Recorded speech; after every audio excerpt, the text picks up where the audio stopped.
Unsolicited genius. Let me ask y'all this. Is hate a mental health issue? That's such a, I sorry, you go, think if Carlton. you at the foundation of the word, no.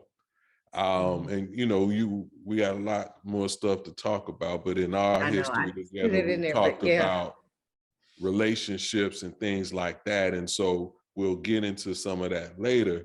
But at the end, the way I look at it, this me, people could debate, but love, hate, their feelings, emotions, actions, but also a category. And so it's a love behavior, a love emotion, a love statement. Did you do it with love? And under hate, well, really, I say it different. It's not so much hate as the category. Hate is under fear. Fear is the higher level. Hate is a byproduct of fear. And so to hate is to fear, but what and why, right? And so I hated broccoli, right? But I eat it all the time today, not because it tastes any better, but it's good for me, and I should. And so was it mental health that I hated broccoli? No, it was a feeling that I was dealing with, right? And so I think when you hate someone or something predicated on what they look like or what they do, it's founded in ignorance, but where is the fear?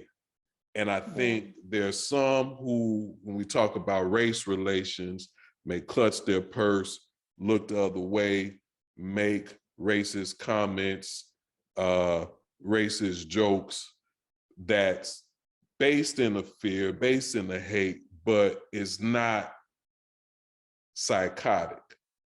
I think there is, though, a version of hate when you think about the KKK, when you think about people who are convinced that Black people are less intelligent, less worthy, less deserving of being on this earth, and that white people are all things that God intended humanity to be, and if your skin is dark or brown or you speak another language, you're an abomination. Something's wrong there. If you're convinced that that's reality. Okay. Yeah. And I think it goes to, like, to your point, I think it is, acting out of fear and acting out of love. But I also think that we throw these terms, hate and love, around so loosely that that's what makes it hard to get to the root of it, right? So it's like, in my opinion, hate in and of its essence is a mental disconnection, and thus, like you said, could become an extreme situation where, yes, that is a mental illness. Because to hate anything, or to obsess, and I think that's where the difference with like love and hate is, like, okay, fear is one thing, but obsessing, whether it be love or hate, that's where the mental disconnection comes. Right? It's like, yeah, like you said with broccoli, like as a kid I wouldn't eat anything green. Now, had I had the right words in my life at that time, I probably wouldn't have said hate, right? It's no reason for me to hate broccoli or peas or whatever, but there was a strong disdain or a strong disconnection with what it was and what my memory of it was, right? And so I think that's where the disconnection, or the I think so many people have tried to get away from this, like racism is a mental illness, because of the fact that we feel like that is only giving people a right to be racist under this guise of now, whatever. But in my opinion, and I even say this to my girls when they're like obsessing over a dude or vice versa, I'm like you got to get your head checked, because at some point the reality is not present anymore. Like you're Yeah. obsessing over this thing that Mm. for 6 years you told me wasn't a good thing, you know, and now that it's gone, you're wanting to go bust windows or you're wanting to go do whatever, you know. It's like that's a disconnection. Yeah. That's a mental, whatever you want to call it, break or whatever. So in my opinion, the extremity of those things, be it fear, be it obsession, are where the mental part comes in. No, and you know, you talk about the way we word things, this vocabulary. What does it really mean? Did I hate broccoli, or did I just have a disdain for the bitterness that some people taste? Because I learned nutrition major. Some people don't taste certain chemicals. So if you taste it, you're not gonna like it. If you don't taste it, you're gonna love it. So, you know, it is word choice and meaning. And even with that, what I would say is, what is mental health, right? We all have mental, we all have minds, we all have brains, we all think. I'm inclined to believe, I'm biased, I'm a life coach, that we all need a touch up at some point. And there's a reason every one of us would benefit from talking to a professional about what's going on in our lives. Because anything, parenting, husband and wifing, athletes, you know, they talked about LeBron James for his early years and his mental health, his ability to be a champion. You know, we benefit from talking to somebody, having blind spots pointed out, having perspective offered to us. Our friends do it, our confidants do it, our parents do it, people who love us do it. The reality is they aren't professionals. And so oftentimes they're telling us things predicated on their own experience. So when you get somebody certified, somebody trained, somebody who knows how to repeat your words back to you to be digested versus giving you the answer, letting you see the picture so that you can decide for yourself, we all benefit from it. And that ultimately is mental health. And I would argue that if the shooter in Uvalde, if somebody had gotten to him sooner, he found some source to talk to sooner, it wouldn't have gone to that extreme.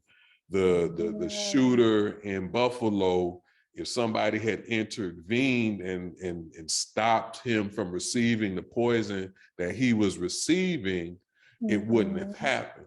And so all of that is mental health, but Ted Cruz going to help us solve that? Absolutely not. No Absolutely and not. Never. Absolutely No not. and never. And the reason Texas going to lead the way in no, solving and that. I'm from Texas, born and raised, and my answer is no. And the reason why I think brought they'll that be up, as successful as the Cowboys are. Sorry. hold on, wait a minute. The only reason why I brought that up is because I struggle with that when I'm hearing mental health thrown out as a reason, right?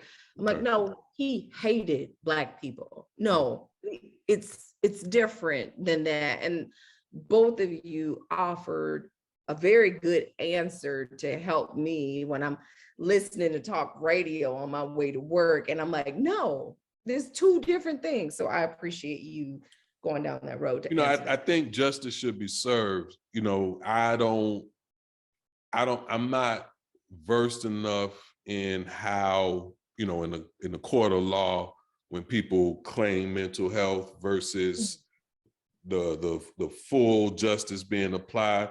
I'm not versed enough in who gets it and who doesn't. There's probably bureaucracy, politics, disenfranchisement in that space too. But I believe what he did, he should face justice to the full extent of the law, and everybody who helped to facilitate him doing that should also face the same charges. I don't have his stat, but I heard a stat for the Uvalde shooter that for him to have just purchased all that stuff at the point of turning 18, which was a few weeks ago, or a short time prior to the massacre, he had $9,000+ worth of firearms and ammunition. He was a troubled employee at a fast food restaurant. Where did that money come from? How was he able to acquire all this stuff. Birthday money. $1,000. Birthday That's a money. nice birth. I definitely wasn't his auntie because my nieces and nephews. That's what I'm Baby, saying. $20. So Yeah. there's $20. there's enablers. So mental health is a part of it for all of us. There's just like everything exists on a spectrum, and there's all two sides, from the least extreme to the most extreme. But then along the way, there are people who are in the know, people who encourage, when we talk about the things like Buffalo, that encourage these things along the way. The shooter in Tulsa bought his weaponry the same day. Jeez. Yeah, I would agree in that from a spiritual perspective, for me, it's like right now, I feel like we're being called to be community in a different way, and I think it really bothers me in our culture that it's always somebody else's fault. Like it's never, it's never, yes, exactly. And it's like at the end of the day, even when it comes to like baby mom and baby daddy, it's like if you're speaking on a person you procreated with, then you're speaking on yourself as a grandmother or a mother. If you're speaking on this child as if like, oh, he has issues, you're speaking on yourself. If Right. you're speaking as an employer on this, oh, he was this and this and this, you're speaking on yourself. And I think that's where we are so disconnected as a society, because it's never our problem. It's never our, so then whose is it? Who's like, and I get it, like, and I used to advocate for this all the time, that when they first were trying to put it in place for, 13 I think it was 13 to be tried as adults.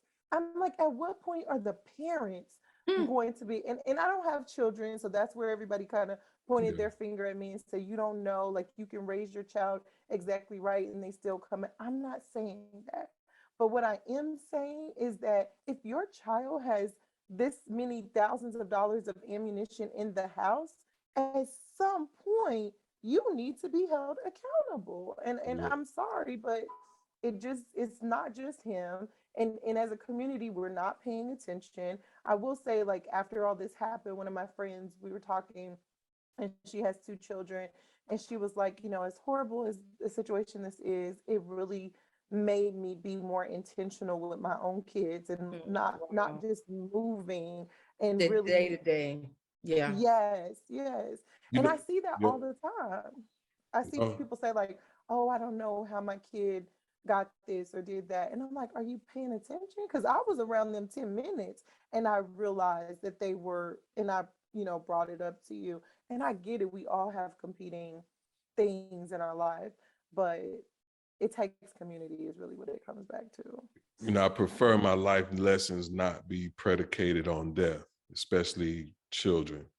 But I'm also of the belief that every experience comes with a gift and opportunity, should we choose to see it, should we choose to receive it. And even though, like I said, the last week of school that Uvalde was the last week of school for my son, there were those last 3 days, 3.5 days that he had after the shooting occurred. I was shook, and in a lot of ways, I didn't even realize. For him to message me in school, it was like, oh, okay, it's noon, nothing happened yet. To get to school to pick him up, it's like he here.